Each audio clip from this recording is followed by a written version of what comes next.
ups and downs. Such is the course of life. But when those highs hit, they make those lows just a bit more bearable. Welcome to the 1960s, a decade of revolution and evolution.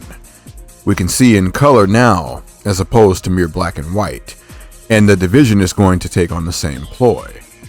Things start to get just a bit more complicated from here on out. First order of business for the 60s heavyweights is following up Rocky Marciano. Floyd Patterson had already lost a forgettable reign to Ingemar Johansson. We got some good names on the come up, and we also have some unforeseen names on their way. Lock in. This is the 1960s heavyweight division.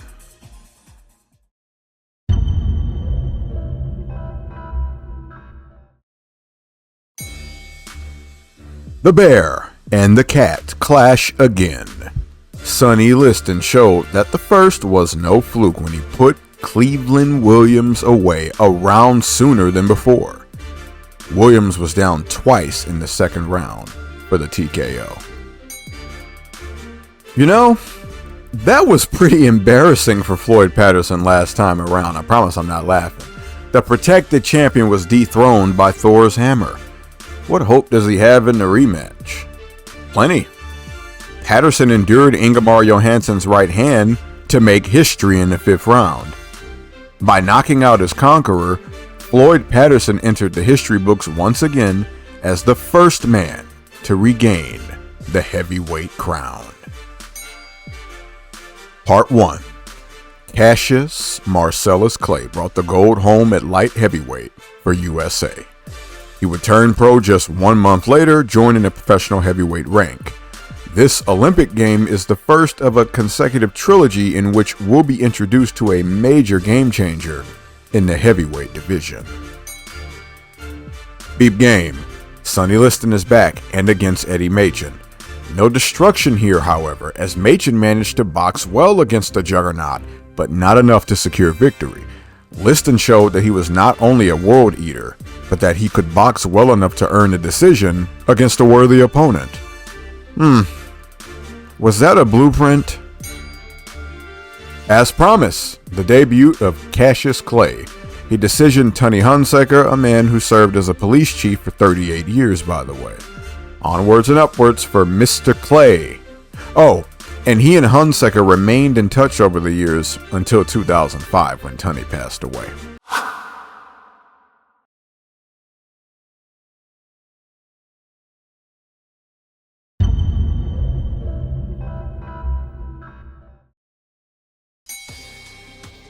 Who wants the rubber?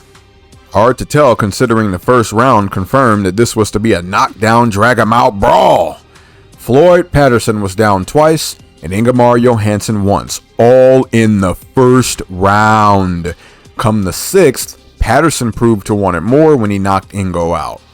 To his credit, Ingo tried to answer, but Patterson's punch proved too strong. Book it. What a trilogy. So it has been predicted by Cassius Clay that Lamar Clark would fall in 2. Book it. Some call it arrogant, others call it confident. Young Buck seems to know just who he is. It's just us that don't know it yet. Sonny Liston returned to destruction by becoming the first man to floor Albert Westphal. It was all over in the first round. I know Floyd Patterson is fresh off the Ingo trilogy, but it may be time for a deserving challenger to have his time under the sun.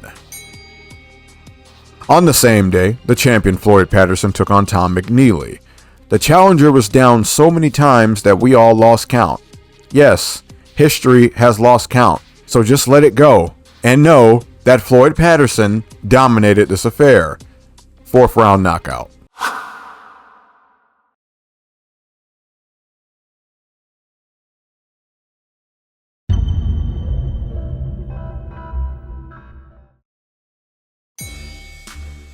The road back is off to a good start for Ingemar Johansson. He TKO'd Joe Bygraves in 7 rounds, a man he'd formerly defeated by decision. Bygraves was also down in the 2nd round. Going down for the first time in his career, Cassius Clay answered adversity by rising, returning the knockdown, and scoring the 4th round TKO. Just the narrative-pushing event this youngster needed, if you ask me. Oh, what's that? You didn't ask me? It's my video and my story, so you didn't have to. Carry on. The inevitable is suddenly upon us. Sonny Liston has driven his oversized fist through the notable top 10 of the division, and only the champion remains. His fist proved an irresistible force as he drove it right through the second reign of Floyd Patterson. Sonny Liston, by dominant showing, is the new heavyweight champion of the world. And Floyd Patterson didn't stand a chance. 1st round knockout. The first time around, heavyweight contender Zora Fawley managed a decision against rising Doug Jones. It was close, so a rematch is warranted. Jones, showing his maturation, answered a knockdown and battled back to KO Fawley in the 7th. How the turntables.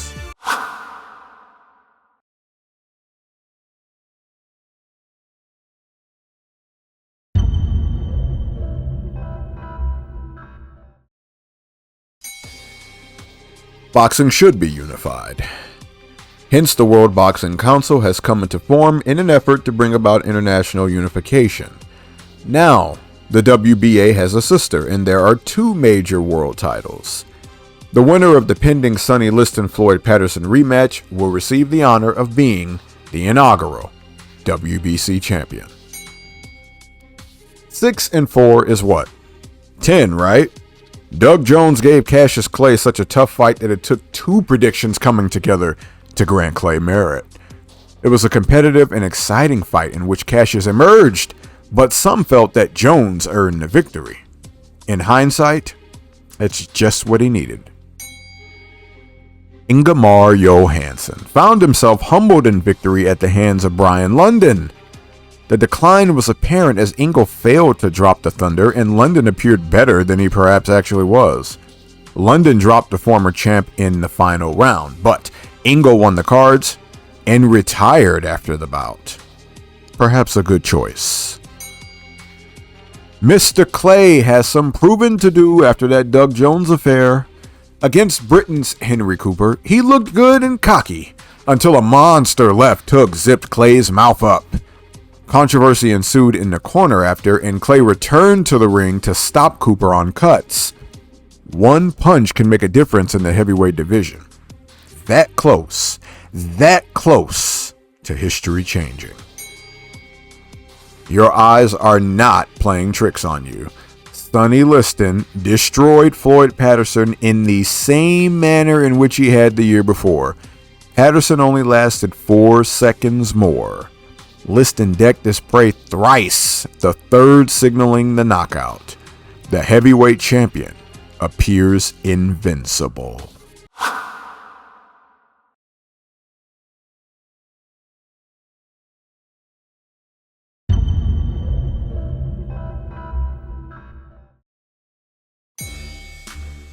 Polar opposites, a loudmouth and a silent assassin, a powerhouse and a speed demon. Sonny Liston was expected to ruin the young career of Cassius Clay, but the challenger shocked the world by living up to his claim of greatness and outboxing the champion. Clay was too slick, too fast, and too skilled, it seemed. All this despite the fact that Liston was a proven good boxer and not only a puncher. Cassius Clay is the new heavyweight champion of the world. He changed his name shortly after to Muhammad Ali. Eddie Machen has the chance to prove that he would have been champion had Floyd Patterson granted him a chance. He failed to do so, as Floyd showed he was not down and out, but that Sonny Liston was just Floyd's kryptonite. Patterson outpointed Machen, but couldn't put him away. Enter Ernie Terrell. He's got his hands full with light heavyweight Bob Foster, a knockout artist. Terrell scored the knockout in the 7th round to end Foster's streak of stopping every man he faced. Keep an eye out for Terrell. Part 2. Joseph William Frazier, truly faded, brought home the heavyweight gold for the USA. He would enter the pros the next year, and the legendary narrative would etch ever closer. That's 2 now. Can't wait for the 3rd.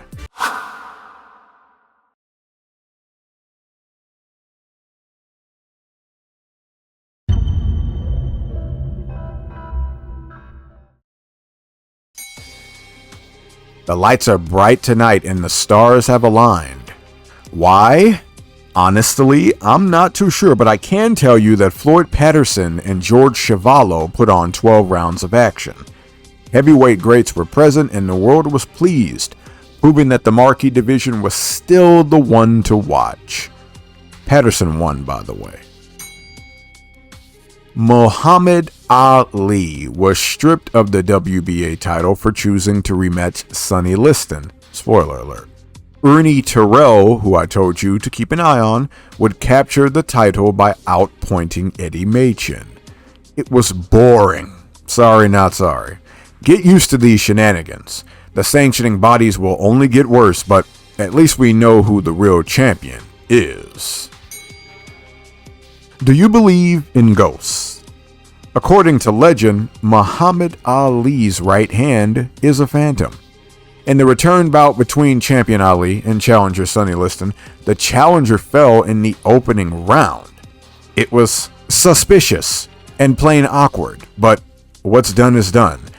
Muhammad Ali is the man to beat, and it's mere formality. The WBA title reign of Ernie Terrell, I mean. Match him up already. Speaking of Ernie Terrell, he put on another boring jab fest to retain the WBA title. Adding insult to injury for challenger George Chuvalo was that Terrell pulled this off in Chuvalo's neck of the woods, Canada. First, the latter. Now, the former. Muhammad Ali had known as far back as his amateur days that he would cross Floyd Patterson. Against the former champion, the current champion looked even greater than he had against Sonny Liston. Patterson, bad back or not, was completely outclassed by Ali. Too good, too fast, too skilled, but not too confident. Ali humiliated Patterson for 12 rounds before the stoppage, owing to the challenger insisting on calling the champ Cassius Clay as opposed to his new name.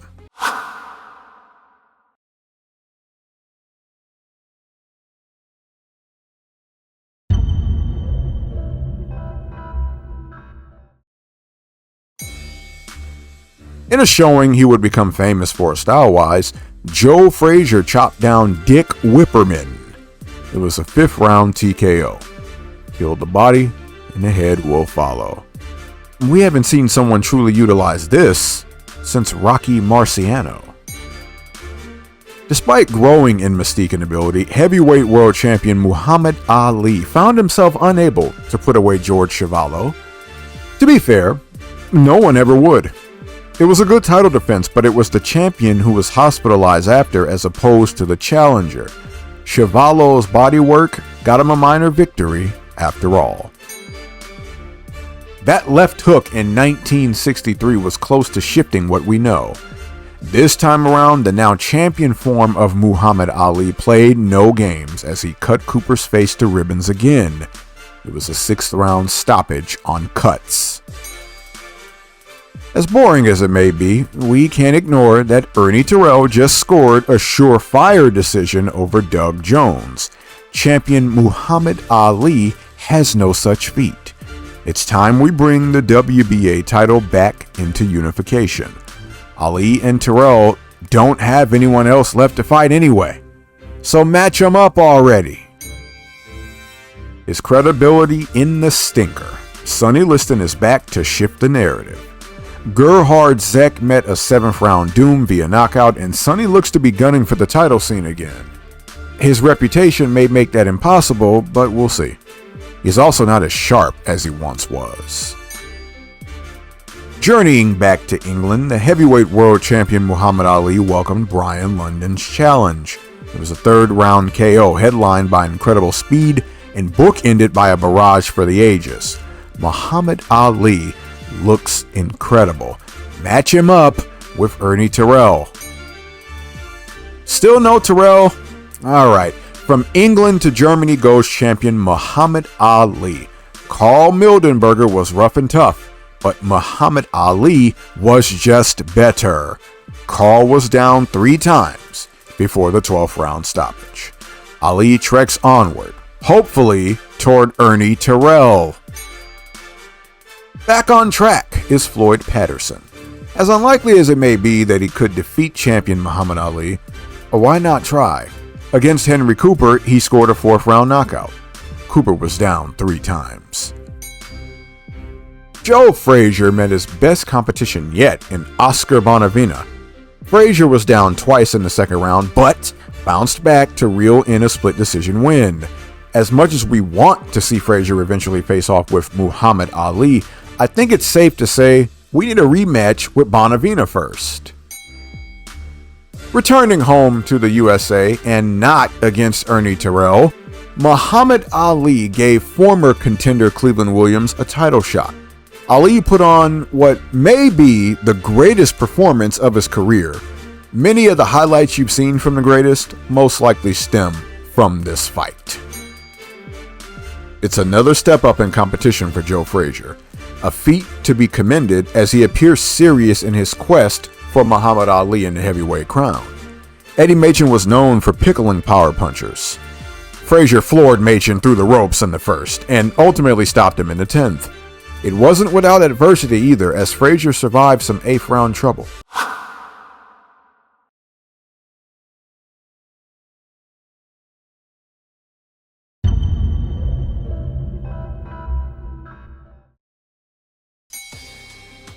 Unification at last.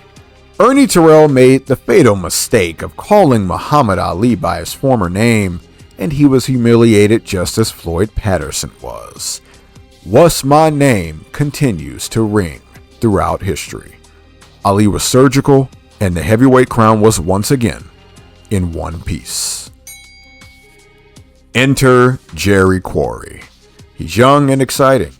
He won a unanimous decision over veteran Brian London, who was unimpressed with the youngster, by the way. London wanted destruction and ensured he would have brought it if he himself were younger. I'll say this. The fight was exciting enough to where a lack of knockdowns did not hinder it. It's a moment in time. Zora Foley was finally granted a heavyweight title shot, and from the most generous of the heavyweight champions, of course. Muhammad Ali, few hiccups notwithstanding, put on another showing of his brilliance in a 7th round knockout victory. Foley was down twice. I hope you enjoyed this. For refusing to be drafted into the Vietnam War on the grounds of his religious beliefs, Muhammad Ali was banned from boxing indefinitely and stripped of his heavyweight world crown. Looks like the only thing that could dethrone the champ was Uncle Sam himself. Immediately, the WBA organized a tournament to capitalize. Golden opportunity here for the division. Now this is the Sonny Liston I'm used to seeing, and right after Ali's exile. How about that? Elmer Rush was floored twice in the 4th, thrice in the 5th, and 4 more times in the 6th before the action was called. Sonny ain't done just yet. Look out, heavyweights. It's a draw, spoiler alert. Floyd Patterson and Jerry Quarry bashed one another's brains in, but the former champion's creed carried him a bit further. Patterson was down twice in the 2nd. Quarry was down in the 7th. You know what this means, right? Rematch time. 6'6", towered over the division for his time. Primo Carnera belongs to the rich lineage of lineal heavyweight champions. He's one of the most physically imposing champions ever and was also known as an actor and wrestler. Of course, his flowers will be here on BoxingPedia. Rest in peace, sir. They say George Chuvalo has never been down, and that he never will go down. They're right, but Smokin' Joe still laid on the pain. He rearranged Chuvalo's face and had his way before the stoppage in the fourth. Mighty impressive, as Frazier seems to be ascending just in time for the Splinter title picture. The rematch we need is closing us out. It was close to being a mirror of the first, but this time only Quarry scored the knockdowns. They came in the second and fourth. It was a majority decision victory for the youngster and a good resume notch, as Patterson is a former champion. Quarry moved to the next bracket of the WBA's tournament.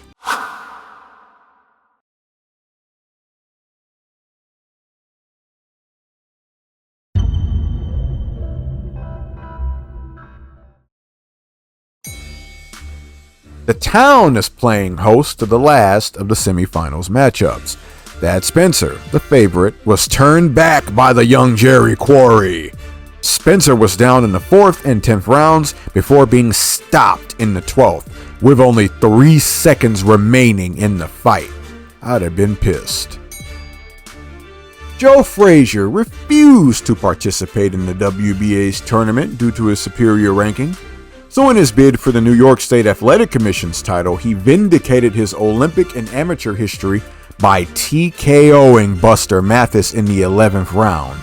Yep, the right man represented the USA in the Olympics. The details of this affair you can catch in the special edition, because I'm sure you're just itching to know. Joe Frazier now holds a portion of the heavyweight championship. Now, to decide the other title holder, and again, it's in the town. Hey, Jerry Quarry had made waves for his excitement, but the honor was to go to Jimmy Ellis. Ellis kept his distance and scored while Quarry battled a broken back that may or may not have hindered him from bringing the hurt.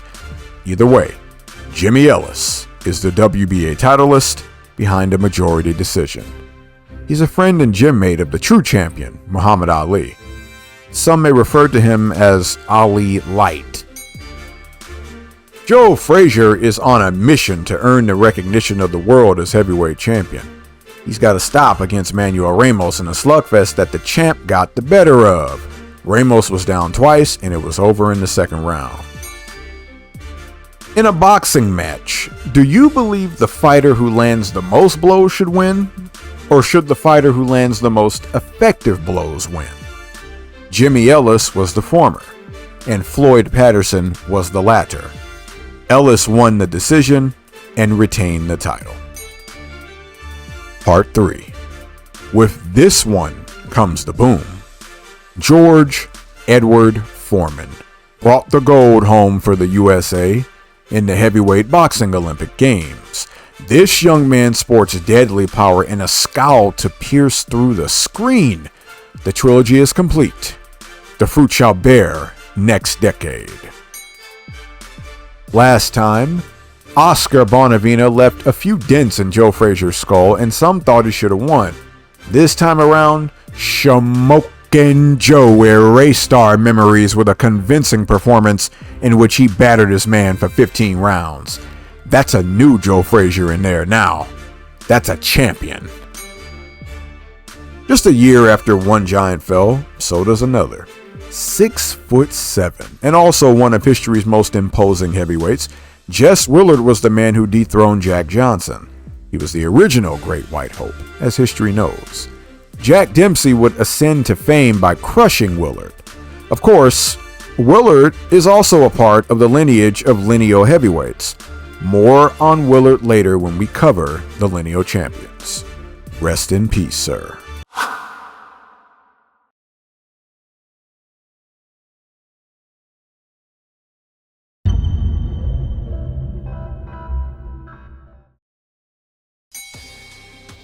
This is one of those fights you'd miss if you stepped away too soon. Joe Frazier knocked out Dave Zigglewitz in the opening round to retain the NYSAC title and looked on to unification with Jimmy Ellis. George Foreman has arrived on the professional scene, and with impact. It was all over in the third round as the youngster dominated, and it was an absolute control. I know he's young and brand new, but This dude kind of favors the allure of Sonny Liston, as they are sparring partners after all. Joe Frazier and Jerry Quarry fought the fight of the year. Quarry, who normally does the chopping, found himself being beaten by Joe Frazier in a nonetheless competitive affair. It was over before the eighth could begin, and Joe Frazier was rolling with momentum en route to unification. Unfortunately, you'll have to wait until next decade to see it. Hey, it's not my fault. It's not my fault. Stop thumbing down the video. It's not my fault. Tragedy struck the boxing world as the beloved heavyweight champion of the 50s, Rocky Marciano, passed away in an airplane accident. You should remember Rocky from the last video in this series. He's even the thumbnail of the last video, rightfully earned. His 49-0 mark remains untouched by the retired heavyweight champions. His legacy is eternal. Rest in peace, sir. No better time for a statement rebound than now for Jerry Quarry. Remember London's trash talk? Yeah, he ate it all up. Quarry knocked London out in 2 rounds. Was that destructive enough for you, Brian? It wasn't Sonny Liston's last fight, but it's the one we remember him for as far as the end.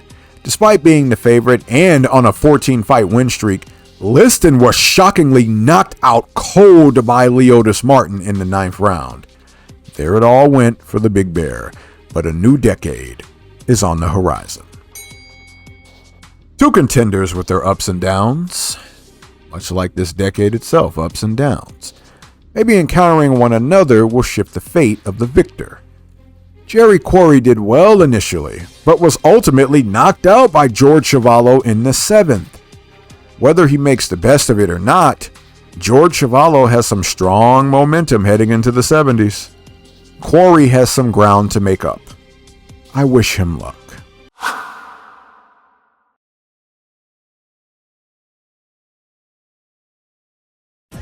So concludes the up and down 1960s. The face of the division, begrudgingly or not, emerged in the form of Muhammad Ali, but he was pushed out of the sport at the peak of his powers. The scene before Ali carried the remnants of the 50s in Patterson, Johansson, and Liston. The scene after Ali carried the seeds of the 70s in Frazier, Quarry, and others. Take my word for it, by the way. The 1970s is going to be worth your money. Don't miss it. For a more detailed, extensive look at the 1960s heavyweight division, become a member to enjoy the special edition 3-hour-plus cut exclusively here on BoxingPedia. Would you like a sample? 1960 is available to watch for free. Click or tap the bubble in the top right corner. Did you like this video and do you want to save it for a rewatch? Press the like button. Also, a special message to all my subscribers and would-be subscribers. Ring the bell for my channel so that you get every notification. Some of you have been asking me questions that were answered in my community posts. Ring the bell. Be up to date. This is the Charles Jackson, and thank you. God bless.